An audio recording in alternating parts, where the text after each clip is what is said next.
Bonjour à tous. Bonjour. Alors, on va passer les 20 prochaines minutes à parler de prospective. Pour ceux d'entre vous pour qui le terme de prospective est un petit peu flou, rassurez-vous, on ne va pas vous décrire le futur, on n'a pas, avec Jean-Christophe ici présent, une boule de cristal. On va plutôt réfléchir à ce que les futurs du bâtiment pourraient être, parce que ce que la prospective nous permet de faire, c'est de préparer le futur. On ne peut pas prévoir l'avenir, mais on peut le préparer. Et du coup, la prospective, c'est vraiment une discipline qui aide chacun des acteurs dans le domaine du bâtiment à anticiper les évolutions à venir et à s'y préparer. Alors, pourquoi travailler sur les questions de prospective dans le domaine du bâtiment? Vous avez ici 2 photos et un chiffre. En fait, le taux de croissance des bâtiments en France est à peu près équivalent au taux de croissance de la population. Qu'est-ce que ça veut dire? Ça veut dire que la relation entre les bâtiments et la population, c'est celle d'une adaptation réciproque. Il va falloir que les bâtiments qui sont là, les gens s'adaptent à ces bâtiments-là. Mais aussi, il va falloir qu'on puisse, l'ensemble de la filière, adapter les bâtiments à l'ensemble des évolutions économiques, sociales, techniques, etc., qui sont devant nous, pour que le bâtiment à 2050, ce soit un bâtiment qui puisse toujours héberger les activités humaines, tout en prenant en compte ces évolutions à venir. Alors pour faire ça, on a lancé, en collaboration avec le CSTB, une démarche prospective dont l'objectif est de partager et d'élaborer ensemble une grille d'analyse des grandes variables qui vont avoir un impact sur les bâtiments dans le futur. L'idée de cette grille, c'est de pouvoir faire quelque chose de commun, d'avoir un outil commun qui serve à tous, pour que quand chacun commence à anticiper l'avenir, il puisse avoir cet outil qui l'aide dans sa réflexion. Cette grille, pour le moment, on va vous en présenter une esquisse, et puis on va aussi vous présenter la démarche qui va permettre de la construire ensemble dans les mois à venir. L'idée de l'esquisse, c'est de vous montrer un petit peu la logique d'analyse qu'on va développer et vous donner envie de participer. Donc vous avez cette esquisse là, avec 4 grandes dimensions. Ça évoluera peut-être, mais pour le moment, on s'est dit qu'il y avait des éléments techniques, des éléments économiques, des éléments sociaux et puis des éléments environnementaux qui allaient avoir un impact sur l'avenir des bâtiments. On vous a mis quelques termes là. Dans le temps qui est imparti aujourd'hui, on ne va pas passer sur l'ensemble des variables. Ce n'est pas l'idée. L'idée, c'est de faire quelques zooms sur quelques sujets pour vous illustrer la manière de travailler. Alors, le premier sujet, c'est la croissance de la population. Et vous voyez là des projections de l'INSEE. Vous avez la pyramide des âges en rose. Cette pyramide, vous remarquez que ce n'est pas une pyramide. C'est un immeuble avec un toit en pente. Et la grande nouveauté, c'est que d'ici 2040, d'ici 2050, on va rajouter des étages. Et donc, on va avoir peut-être à peu près autant de gens dans les classes les plus jeunes, mais surtout plus de monde dans les classes les plus âgées. Et ce vieillissement, il se passe en France, mais il se passe dans tous les pays du monde. On a un vieillissement qui est en cours. Alors quand on réfléchit à ce que ça implique sur le plan prospectif, le vieillissement, on pourrait se mettre à penser d'abord aux personnes âgées, mais c'est beaucoup, beaucoup plus large que ça, et c'est ça qui est intéressant. Première idée, c'est le nombre de bâtiments nécessaires. Suivant le nombre qu'on sera, on n'aura pas besoin du même nombre de bâtiments. La deuxième idée, c'est le type de bâtiments tertiaires nécessaires. Vous voyez bien que dans une population plutôt jeune, vous allez avoir besoin de plus d'écoles. Dans une population plus âgée, ce n'est pas forcément les mêmes bâtiments tertiaires dont vous aurez besoin. Bien sûr, le type et l'aménagement des logements devront être adaptés à des gens qui peut-être vivaient en famille avec des enfants, et puis on aura de plus en plus qui seront plus âgés avec moins d'enfants. Comment on va faire cette adaptation? Ça pose des questions de positionnement sur le territoire. Quand vous êtes en activité, bien évidemment, vous essayez de trouver un lieu de vie qui soit proche de votre lieu de travail. dans une population qui vieillit, vous avez une part croissante de gens qui n'ont plus cette contrainte d'associer lieu de vie et lieu de travail. Ça amène potentiellement à des répartitions territoriales différentes. Ça pose des questions sur la surface par personne. Est-ce que vous savez, par exemple, qu'à 45 ans, on a 2 fois moins de surface par personne qu'à 65? Ça a un impact très très fort sur les besoins de logement. Ça pose des sujets de rotation du parc entre générations, parce que bien évidemment, les bâtiments qui sont laissés par les gens qui s'en vont sont pris par les gens qui arrivent.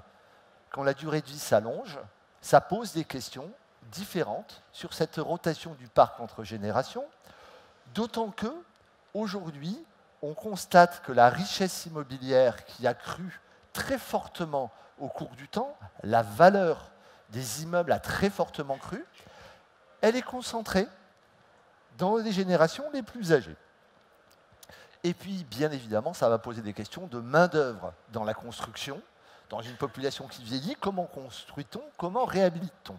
Donc vous voyez, premier sujet, plein de questions qui se posent. Alors, deuxième sujet, dans les modes de vie, les nouveaux usages des bâtiments. Si on s'intéresse d'abord au logement, on s'aperçoit que, en rétrospective, les normes sociales majeures dans le domaine du logement, depuis le 19e siècle, c'est les notions de confort. Et puis, ces dernières années, ces dernières décennies, on voit un investissement croissant de la part des Français dans le logement. Alors, un investissement financier, budgétaire, avec des secteurs économiques comme ceux de la décoration intérieure, qui sont des secteurs particulièrement dynamiques. Un investissement affectif aussi, avec le logement comme chez soi, cocon, etc. Et puis ce qu'on a constaté aussi sur les dernières décennies, et particulièrement dans la dernière décennie, c'est ce qu'on a appelé une tertiarisation des logements. Alors qu'est-ce que ça veut dire? Ça veut dire que de plus en plus on fait des choses chez soi, dans son logement, qu'on faisait avant dans des bâtiments tertiaires. Exemple, le travail. C'est l'exemple qu'on a tous en tête. Développement du télétravail, très important sur ces dernières années. Mais aussi tout un tas de tâches administratives, de la formation qu'on fait grâce au MOOC à l'heure actuelle, des loisirs, du commerce en ligne avec tous les impacts que ça a sur toute la chaîne logistique du commerce, aussi l'hôtel avec des développements du type Airbnb, et puis on peut aussi faire de la production d'énergie, d'alimentation, etc. Tous ces mouvements-là, on peut les caractériser sur ces dernières années. Comment est-ce qu'ils vont évoluer et surtout quel impact ça peut avoir sur les besoins vis-à-vis des bâtiments, à la fois des bâtiments neufs, mais aussi sur l'adaptation des bâtiments existants. Et puis si on recroise avec ce que Jean-Christophe vous a dit juste avant, si on recroise ce mouvement-là et celui du vieillissement de la population, qu'est-ce que ça dit à terme sur les activités liées au vieillissement de la population qu'il va falloir héberger dans nos bâtiments? Et puis, ce mouvement vers le multi-usage des bâtiments, on le voit dans les logements, puis on le voit aussi sur les lieux de travail. Alors, on vous a mis là le développement des tiers-lieux. C'est un des exemples de la façon dont on a vu une diversification des activités au sein des bâtiments. Et du coup, ça pose des questions pour l'avenir. Quelles évolutions pour les usages du logement? Est-ce qu'on va rester sur un lieu de référence très investi affectivement? Ou est-ce qu'on va plutôt aller vers un logement fonctionnel dont il sera plus facile pour les gens de changer régulièrement? Comment est-ce que les bâtiments vont pouvoir évoluer pour accueillir ces nouveaux usages? À la fois les bâtiments neufs, mais également les bâtiments existants. Comment est-ce qu'on va répartir notre temps entre bâtiments résidentiels et bâtiments tertiaires? Et quelle évolution de la spécialisation des locaux tertiaires devant ce développement du multi-usage? Voilà un peu pour quelques zooms sur quelques questions dans le quart dimension sociale de notre grille d'analyse. On va maintenant s'intéresser à un facteur dans la dimension environnementale qui est celui du climat et plus précisément du changement climatique. Alors je ne vais pas vous refaire ce que Valérie Masson-Delmotte vous a fait ce matin très très bien sur les évolutions du climat. Donc je ne vais pas revenir sur ce graphique, juste vous rappeler que les évolutions constatées, c'est bien celle d'une augmentation de 1 degré de la température moyenne globale tout au long du XXe siècle. Et du coup, ça pose des questions sur l'adaptation des bâtiments. Alors, sur cette diapo, vous avez tout un tas d'aléas climatiques qui vont s'aggraver à cause du changement climatique. On pense aux vagues de chaleur avec les canicules. On peut penser aussi aux impacts des sécheresses, avec tous les effets sur la rétractation et le gonflement des argiles et l'impact sur la structure des bâtiments. Mais vous avez aussi tout un tas d'autres impacts du changement climatique sur le bâtiment qui ne vont pas se manifester sur le bâtiment lui-même, mais sur ses phases de construction. Par exemple, les chaînes d'approvisionnement, dont on sait qu'elles sont diversifiées, complexifiées sur les dernières décennies, vont être impactées et peuvent être vulnérables au changement climatique. De la même façon, les chantiers, dont on commence à voir des adaptations pour cause de canicules, vont aussi devoir s'adapter. Du coup, quelques grandes questions pour demain liées à cette variable, c'est quelle ampleur du changement climatique d'ici 2050 et surtout 2100 ? Quel impact ce changement climatique va avoir sur le territoire français? Comment adapter les bâtiments au changement climatique? Et quel impact de ce changement sur la filière du bâtiment dans son ensemble? Alors, on continue la balade. Malheureusement, on pensait qu'on avait 2 heures et qu'on pourrait tout vous présenter, mais il n'y a que 20 minutes, donc on va sauter certaines choses. On va passer juste aux aspects techniques avec 3 sujets: numérisation, industrialisation et circularisation. Sur la numérisation, il y a des changements majeurs qui sont en cours. Vous le savez tous, le premier changement majeur qui est venu du numérique, il est venu dans la filière de l'immobilier plus que dans le bâtiment.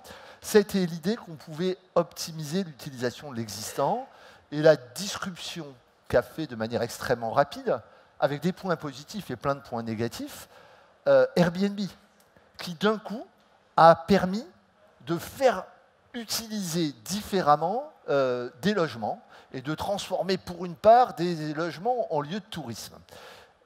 Donc première disruption.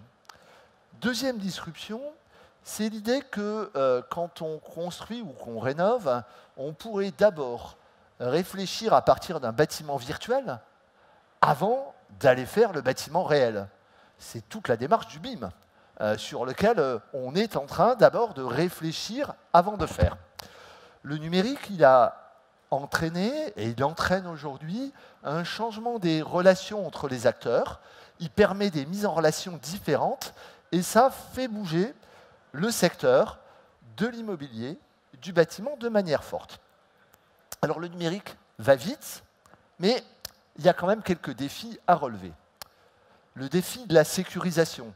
Vous savez que ce week-end, il y a un des très grands de la construction qui a eu un gros problème informatique lié, je ne sais pas, à un virus ou à un problème info. Deuxième, alors pour l'instant, les problèmes n'ont pas été gigantesques et on a réussi à les résoudre. Est-ce qu'à un moment, il y aura des ruptures plus fortes? On ne sait pas. Deuxième sujet, il y a des sujets de gouvernance. L'exemple typique, c'était ce qui est en train de se passer à Toronto, où il y a des discussions sur de l'aménagement entre une filiale d'Alphabet, qui est la maison mère de Google, et la ville de Toronto, qui va gouverner l'organisation de la ville. Et on voit que le poids des autorités locales, des pouvoirs publics et du privé est en train de se poser autour du numérique. Le troisième sujet, c'est l'impact environnemental. On sait que le numérique, aujourd'hui, est en train de prendre une place plus importante que l'aérien. Si on veut aller vers de la neutralité carbone, ça se pose aussi à ce niveau-là. Et puis, il y a un sujet social. On voit que, j'ai discuté récemment avec les gens de la CAPEB, qui nous disaient une de nos préoccupations, c'est de savoir si on ne va pas avoir une ubérisation massive dans le secteur de la construction. Donc, le numérique, plein de choses potentielles, et puis un certain nombre de défis. L'industrialisation. Alors l'industrialisation, on voit une tendance qui émerge aujourd'hui. Il y avait une conférence à Batimat, il y a des gens qui se lancent dans la formation sur le sujet, autour de l'industrialisation de la construction. Ils partent de 3 grands constats. Premièrement, on a un sujet de main-d'œuvre, et ça ne va pas forcément s'améliorer dans une population vieillissante. Deuxièmement, on a un sujet de qualité de réalisation. Vous avez ici quelques photos qui viennent du concours de l'AQC. Vous savez que tous les bâtiments construits ne sont pas absolument zéro défaut. Troisième point, il y a un sujet de productivité. Quand on regarde l'évolution de la productivité du secteur, c'est la courbe rouge. Par rapport à la moyenne de l'économie ou à la moyenne de l'industrie, le secteur de la construction a une productivité qui a bougé beaucoup moins vite que le reste du secteur, que le reste de l'économie. Alors, il y a là aussi des défis à relever. Les défis à relever, c'est d'abord de coopérer tout au bout de la chaîne. Il y avait un projet qui était un projet d'un hôtel Ibis. Ils envisageaient de le faire en construction hors site. Il y avait 17 types de chambres. Ils ont travaillé entre les gens du modulaire et puis les gens de chez Accor. Ils ont réussi à faire 3 types de chambres. Et à ce moment-là, ils ont pu le faire en modulaire. Donc ça veut dire qu'on travaille ensemble. Ça permet de faire de la standardisation, pas forcément de ce qui se voit, mais en tout cas de tout ce qui ne se voit pas. Et puis ça conduit à des problèmes de logistique qui sont différents des problèmes habituels. Vous allez avoir besoin d'amener éventuellement en ville des modules 3D volumineux, ce qui pose des questions, mais l'alternative actuelle, c'est d'amener tous les jours en ville des artisans avec des camionnettes qui font l'aller-retour. Ce n'est pas simple non plus. Donc, à la fois des potentiels et des défis à relever. Et puis le troisième défi, c'est le défi de l'économie circulaire. Alors, dans le défi de l'économie circulaire, il y a 3 échelles dont on parle dans le bâtiment. L'échelle des matériaux. On voit bien qu'il y a une idée de matériaux recyclés. Les gens du PVC et autres, on le voit au CSTB, dans les produits qu'on teste, cette idée d'avoir des matériaux recyclés vient. Il y a le sujet du réemploi. Vous avez des plateformes qui se mettent en place pour faire du réemploi de manière forte. Et il y a des produits sur lesquels ça se passe très bien. Mais ne nous trompons pas. Le sujet majeur de l'économie circulaire dans le bâtiment, c'est le sujet de l'économie circulaire des bâtiments eux-mêmes et de la réutilisation des bâtiments. Posez-vous une question, combien d'entre vous vivent dans un bâtiment d'occasion? Un bâtiment d'occasion, c'est un bâtiment dont vous n'êtes pas le premier occupant. Je pense que on est vraiment dans cette situation où le bâtiment, il y a un vrai sujet d'économie circulaire là. Alors, quelques grandes questions pour demain. L'industrialisation de la construction va-t-elle décoller sur certains marchés? Le numérique, les jeunes épousent vite, subira-t-il une crise de croissance? Et puis la prise de conscience écologique va-t-elle conduire au déploiement massif de l'économie circulaire? Alors, on vous a illustré quelques éléments de cette esquisse. L'enjeu qu'on a maintenant, c'est de retravailler tous ces thèmes pour essayer de faire un travail collectif qui nous permette de faire émerger des images partagées au sein des filières du bâtiment et de l'immobilier sur ce que pourraient être les futurs du bâtiment. Pas un futur, mais des futurs possibles pour réfléchir. Alors pour ça, on vous propose une organisation. On a mis en place un groupe d'une 15aine de personnes extrêmement diverses, dont vous avez les photos ici, certains sont dans la salle, qui visent à produire, c'est-à-dire à proposer des analyses sur quels sont les facteurs clés à prendre en compte, comment ça peut interagir. On a ensuite convaincu un certain nombre de partenaires que ça avait du sens de travailler ensemble ce sujet. Et ces partenaires, ce qui est frappant, on va commencer il y a quelques mois, il y en a une dizaine qui aujourd'hui nous ont dit oui, on vient avec vous, et vous allez voir, ils sont tout au long de la chaîne.